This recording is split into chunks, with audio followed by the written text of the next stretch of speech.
पुढची बातमी आता आपण पाहूया। औरंगजेबाची कबर हटवण्यासाठी विश्व हिंदू परिषदेने ठाण्यामध्ये आंदोलन केलेलं आहे। औरंगजेबाची कबर हटवण्याच्या मागणीसाठी ठाण्यातल्या जिल्हाधिकारी कार्यालयाबाहेर आंदोलन करण्यात आलं।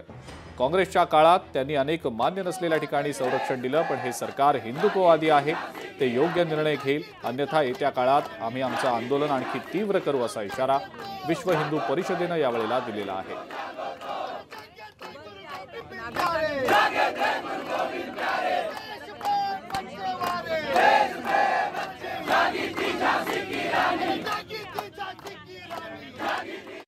औरंगजेबाचं जे आक्रमण होतं, जे क्रूरकर्म होता, त्यांना या महाराष्ट्रामध्ये मारलेलं आहे। ती एक औरंगजेबाची जी कबर आहे, ही एक आपली हिंदूंच्या मनाला दुःख देणारी घटना आहे। ती कबर तिथं आहे।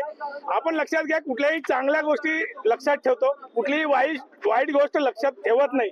त्याचप्रमाणे समस्त हिंदू बांधवांची एकच मागणी आहे, ही जी काही आम्हाला वाईट आठवण करून देणारी गोष्ट आहे, ती कुठेही जतन केली नाही गेली पाहिजे। म्हणून आमची एकच मागणी आहे की जी कबर आहे औरंगजेबाची, ती पुसून टाकली पाहिजे, हटवली पाहिजे।